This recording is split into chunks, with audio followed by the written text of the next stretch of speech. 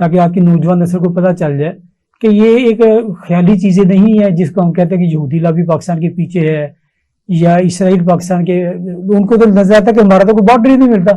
تو یہ شاید کوئی ہوائی باتیں ہیں. یقیناً یہ ہوائی باتیں نہیں ہیں، بہت سارے تھریٹ ہے. کوئی اس پہ اگر آپ روشنی ڈال سکیں. دیکھیے جی، میں عرض کروں، جب یہ سارا کچھ ہو رہا تھا اور جب ہمیں IMF نے ٹکانے لگا دیا تھا اور ہر بندہ پاکستان کے ٹی وی پہ آ کے جرت سے یہ کہتا تھا کہ ڈیفالٹ ہو گئے ہوئے ہیں، 2 سال پہلے ہو گئے ہیں جی، 3 سال پہلے ہو گئے ہیں، بتا نہیں رہے جھوٹ کو. جی.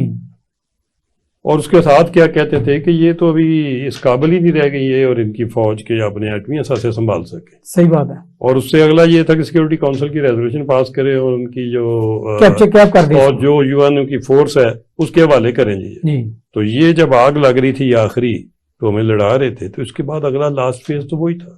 یہ تو فی الحال تو اللہ تعالیٰ نے کرم کیا اس ملک کے اوپر خاص کہ ہم بچ گئے. وہ بخار اتر گیا تھوڑا سا، وہ تھوڑا سا اتر گیا، سارا اتارنے کی ضرورت ہے. بالکل روتھ لیسلی.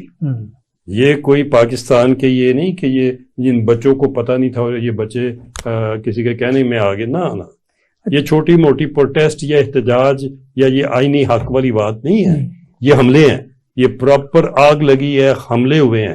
یہ کسی بھی عدلیہ کے کو اس میں بالکل مداخلت نہیں کرنی چاہیے. اچھا، ابھی جو 5th وارفیئر کی بات ہوتی ہے تو جو ہمارا انٹرنل سیکورٹی ایشو بنا ہے، اس کو ہم ہائیبرڈ اور 5th وارفیئر کا ایک پارٹ کہہ سکتے ہیں. یہ پوری جنگ ہی ہائیبرڈ کی ہے. یہ تو پچھلے 5 سال سے ہمارے گلے پڑی ہوئی تھی اور یہ 14 سے لے کے ابھی 23 تک پچھلے 8-9 سال یہ ہم ساری ہائیبرڈ وار سے گزر رہے ہیں ہر دن. آپ سوچیں کہ یہ لوگ جو جن کو پیچھے سے فائننس آ رہی ہے اور ساتھ سکرپٹ آتا ہے، وہ تو ایک دن نہیں دیتے. وہ صبح دوپہر شام کوئی نہ کوئی ایکٹیویٹی کر کے سارے ٹی وی اسٹیشن 1-1 گھنٹے کے لیے دکھا رہے ہوتے. خدا کا خوف کرو. وہ پیسوں کی رسید دے رہے ہوتے ہیں. آپ جو پیسے وصول کیے ہیں ان کو آپ ادھر اس وقت کوئی اشتہار نہیں چلتا، کوئی نہیں پوچھتا. یہی پیسے ہیں، رسیدیں ہیں. اور یہ بھی ان کو کوئی نہیں پوچھتا کہ بھائی جو تم کہہ رہے ہو اس سے تو ملک آگ لگ رہی ہے، اس تو اسٹاک ایکسچینج نیچے جا رہا ہے، ملک کی اکانومی نیچے جا رہی ہے، تو بس کر دے. ابھی تو کیا کر رہے ہیں؟ اچھا کنیز صاحب کی نظر میں ماشاءاللہ کافی پہلو ہیں اس ہائیبرڈ وارفیئر کے بھی. تو اب ایٹمی دھماکہ کر کے آپ نے ایک دفعہ تو جو لیٹسٹ ٹیکنالوجی تھی وہ اچیو کی اور دشمن کا منہ بند کر دیا.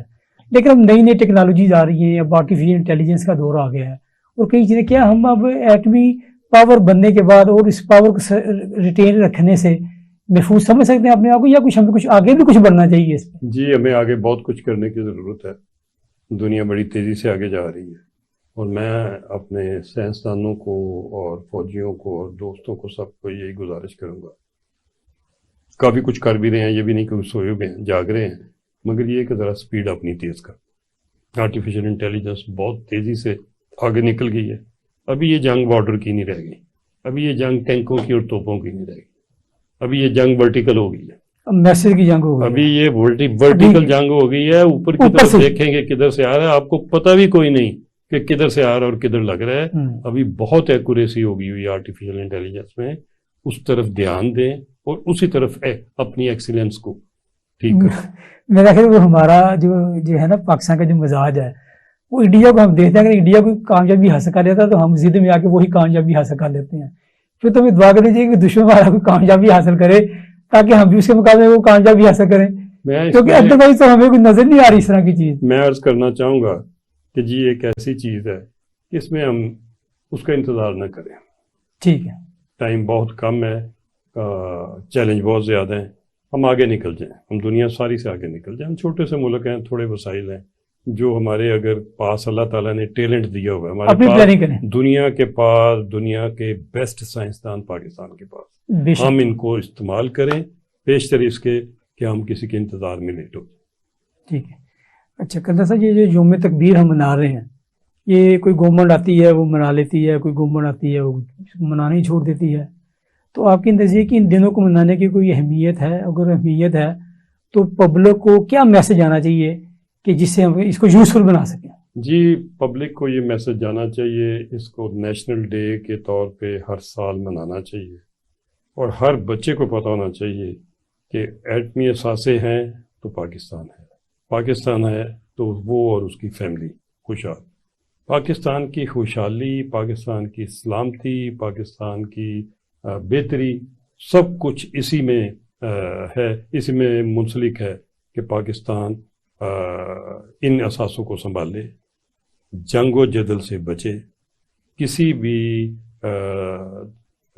ٹریپ میں نہ پھنسے، نہ ایسٹ میں نہ ویسٹ میں نہ کسی اور سے، سب پنگے جتنے ہیں ان کو اوائڈ کرے، گردن نیچے پھینک کے جیسے باقی قوموں نے اپنی اکانومی ٹھیک کی اور اپنی انڈسٹریلائزیشن کی اور اپنی پراسپیرٹی ٹھیک کی، وہ کریں۔ چائنا کی مثال سامنے ہے، جاپان کی ہے، جرمنی کی ہے، بے شمار ملکوں کی ہے، جس طرح سے ان پاکستان مثالوں کو لیں۔ اور یہ جو ہمارے پاس اس وقت جنگ و جدل لگی ہوئی ہے کہ یہ ہمیں اندر سے ہی کچھ سیاستدان ہمیں مارنے پہ لگے ہیں، ان سے ہماری جان بخشی کرائیں۔ جس طرح سے بھی شروع میں بات کی تھی کہ بھٹو صاحب، ضیاء الحق صاحب اور نواز شریف صاحب، کسی بھی گورنمنٹ کو موقع ملا ہے تو وہ اس پروگرام کو لے کے آگے بڑھے ہیں۔ تو میرا خیال معیشت اب وہ محاذ ہمارا بن گیا ہے فی الوقت۔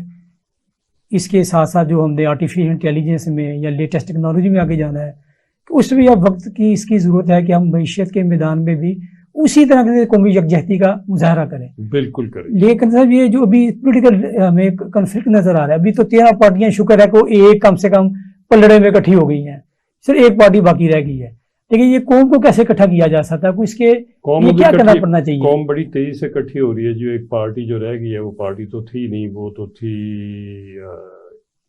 ایک ٹیررزم کی اندر تنظیم تھی، جنہوں نے ملک کو تباہ کرنے میں ایک ایجنڈا تھا، بیسیکلی ایک ایجنڈا تھا۔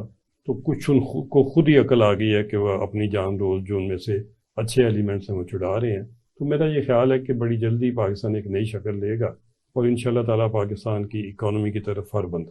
ابھی وہ ٹائم ہے کہ جب ساری پارٹیوں کو اکانومی کے کنسنسس کے اوپر جھنڈا پکڑ کے تو کام کرنا چاہیے، بھول جانا چاہیے لیفٹ رائٹ کہ وزیر اعظم کون ہے، یہ کون ہے، وہ کون ہے، اسمبلی کون ہے، یہ سارا کچھ بعد میں دیکھا جائے گا، پہلے ملک کی بنیادیں تو بنا دیں۔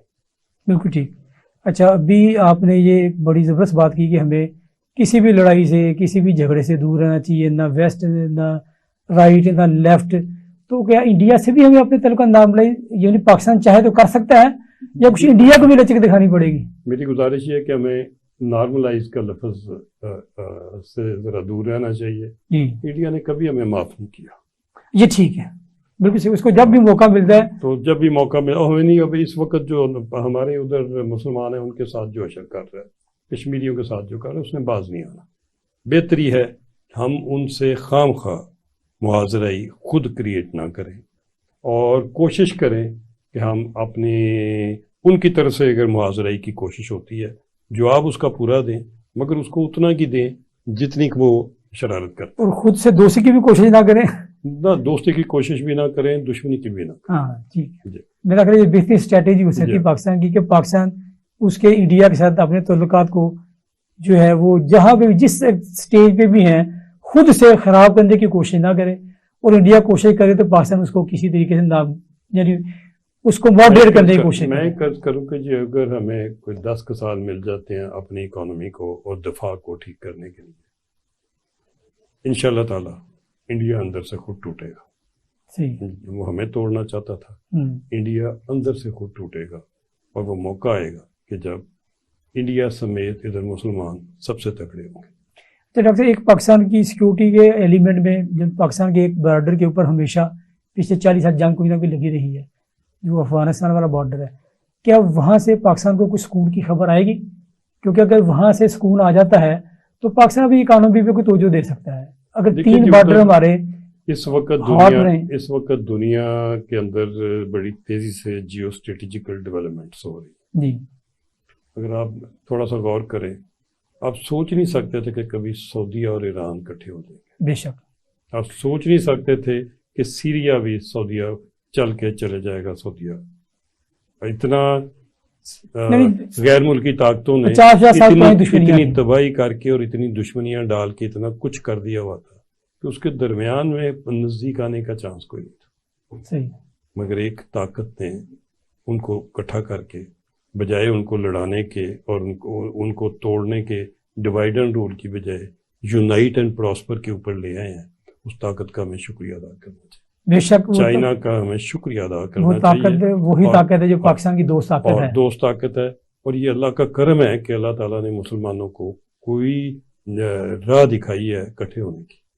یہ وہ وقت ہے کہ جب اردگان بھی بچ گیا، بڑی کوشش ہوئی ہے اس کو الٹانے کی، اور یہ امریکہ سارا لگا رہا ہے اس کو الٹانے کے لیے. اگر اللہ تعالیٰ اس میں بھی وہی رجیم چینج والا جو ایلیمنٹ یہاں تھا تو ادھر بھی تھا, ادھر بھی کیا.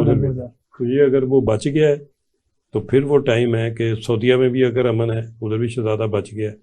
اگر ایران میں بھی ادھر بھی پوری لگی ہوئی تھی پوری کی پوری, پچھلے 2-3 سال سے سارے طالب علم باہر تھے, آگ لگا, ادھر بھی بچا ہو گیا ہے. تو بھی وہ ٹائم ہے کہ یہ اکٹھے ہو کے تو جھنڈا اوپر کریں. ناظرین, ابھی آپ نے گفتگو سنی کنڈل سیف قریشی صاحب کی, جہاں پہ انٹرنل محاذ کے اوپر ہمارے لیے بہت ساری کوئی ناخوشگوار خبریں تھی, پریشانی والے ایلیمنٹ تھے.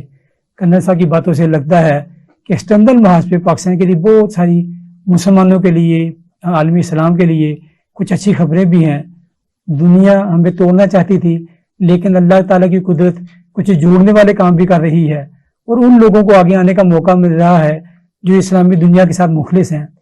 تو اس کے ساتھ ہی ہم آپ سے اجازت چاہیں گے اسپیشل پروگرام ٹی وی کے اسپیشل ٹاک پروگرام میں نیکسٹ سیگمنٹ تک کے لیے. اللہ حافظ.